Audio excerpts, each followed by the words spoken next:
All right, guys. I'll be right back. I'm going to the other one, okay?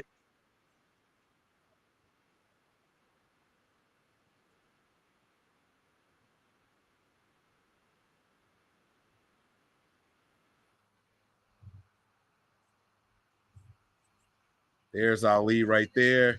My man Ali. All right, here we go. Here we go. We're live, everybody. What's going on, faithfuls? It's your boys Mike and Ali. We are here to break down all the first half action. The 49ers are out to a decent lead here, guys. 14-3. Ali, man, Brock Purdy came out and he seems to be on fire. 96 yards and a touchdown. Geno Smith has 86 yards. Most of those yards coming on one drive. Christian McCaffrey already has 13 rushing attempts and a touchdown for 57 yards. George Kittle getting in the end zone, 3 receptions, 39 yards and a touchdown. I need to know, Ali, what are your thoughts on what you're seeing so far, big dog? Break it down for me, man. It's a very controlled game plan from Kyle. I think on both sides of the ball. Just a controlled game plan. Keep everything in front of them. Keep Purdy within the system. Just using his checkdowns. This is a game where he's just like manage your way through the game on a short week. Do not get any injuries. Try and just not do too much outside of it.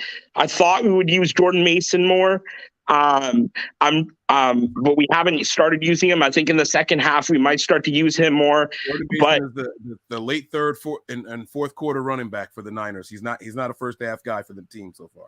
Yeah, I thought he might get a series in the first half because sometimes CMC gets a bit tired because you're using them everywhere on the field. They're lining them up in the backfield, outside. Sometimes you get a little bit tired. You might throw Mason in on a short yardage, but it's a very controlled game plan. I'm liking what I'm seeing so far. The defense is showing their muscle. DK is getting frustrated. And we are one half away from football, from clinching that NFC West. Let's go. Let's go, baseball. Let's go. Let's take it, right? Let's take it, man. We're not going to wait for them to give us anything. We're out here to take that shit, man. And that's exactly what I'm talking about. I love the energy, Ali. I got to talk to you about one play that happened, though. It was one little series of events that happened, okay? It's a 4th and 7. The Niners have the ball. They line up like they're going to go for it. There's about 16 seconds left in the first quarter, okay? The official stands over the ball, even though the Niners are lined up, even though the opposing team, Seattle Seahawks defense is lined up, and he stands there until about 3 seconds left. He runs out of the way, and Seattle's defensive player tries to time the snap. He jumps off sides. We snap the ball. We get the 5 yards. The official even puts a second back on the clock, okay? It's 4th and 2 now. And even though we lined up to go for it, they jumped off sides. We got the 5 yards. When they come back after the first quarter is over. First of all, it should have been a free play. So that's a mistake by the officials right there. Even without the free play, why on earth did Kyle even waste time lining up? What you were trying to do worked. You got the 5 yards. Why not go for it on 4th and 2, Kyle? I need to know what you think was happening there in Kyle's mind, honestly. Why even think lining up for it? I was frustrated by the play call, but I also understood what he's trying to do. Like I said, it's a very controlled game plan. He's trying to mitigate the risks. If let's say you don't get it, because it's not a guarantee that you pick it up, you give Seattle the ball with great field position. So, like I said, I think he's just trying to mitigate the risks and relying on this defense to kind of hold them in. And yeah, it was a flip field position of probably 30, 35 yards, but that 30 or 35 yards might have saved 3 points off the board or 7. So I was a bit frustrated they didn't go for it, but I did understand the play call. But if that situation is in a different game, I guarantee you if that situation is in a different game, any other game he goes for it. This game, I can tell what he's doing. You're nicer than me because I'm going to be completely honest with you. Kyle often lines up right at the 2-minute warning or right at the end of the quarter, and they never actually run a play. Eduardo, the score is 14-3. The Niners are leading. Guys, if you want to watch this thing live, We have it on our Nothing But Niners Facebook. We also have it on our Patreon page. The link is at the bottom of the screen right now. So if you guys want to head on over there, any tier will get you the game. We are live and doing commentary throughout the game. It is set up the same exact way ESPN's is set up, with the game in the main frame, and then whoever I have on the panel is off to the side, so you guys can see that there. We're all off to the left side. Ali, I'm glad that you're saying you understand the play call. I don't get it. You got the 5 yards you were hoping to get. I figured, hey, try something, because we were kind of in no man's land. You know what I'm saying? We were right there in no man's land, and them jumping off sides wasn't going to give us a first. You got the free 5 yards, and you still didn't do anything. But let's talk about something positive. Let's talk about something positive. I want to keep it on the offense, then we'll switch it over to the defense. That George Kittle touchdown play, have you ever seen Kyle run a play like that? He fakes it, a pass to the left. He fakes a pass to the right. The entire defense has their eyes on Christian McCaffrey. That allows George Kittle to escape and break out, and then boom, wide open across the middle. He gets in there and he gets the easy touchdown, probably the easiest touchdown of his entire career. What do you think of that play call right there? He ran that, I think, in like 4 years ago in the Rams game. I saw a clip of it on Twitter. Someone posted it. He hasn't run that play in about 4 years.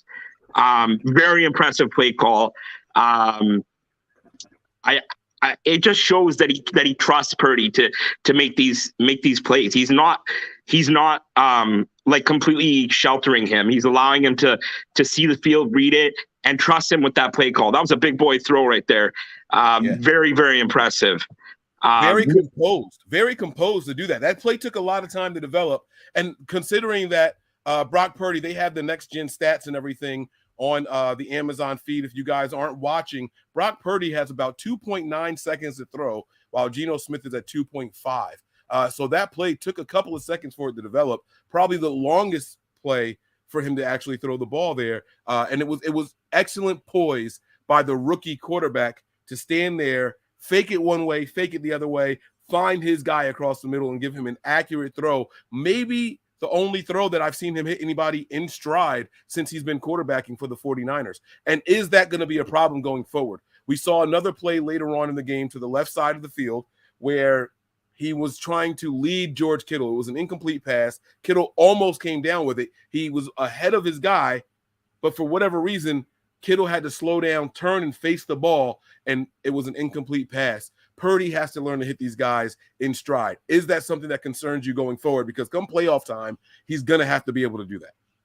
No, I think it's not at all has me concerned. I think that the more reps that he gets, the more games, the more game reps that he gets, and just going forward, these next 3-4 games, these are going to be huge for Purdy to develop going into the playoffs, because he's our guy going forward. And I feel like that he all these games are just crucial for him. So, it's okay to make mistakes. The only way, I'm one of those people that I can't learn by seeing things. I need to learn by, I'm a hands-on guy. Like if you tell me something, I'm not gonna understand and comprehend it. Unless I do it myself. And that's exactly what Purdy's doing. Okay.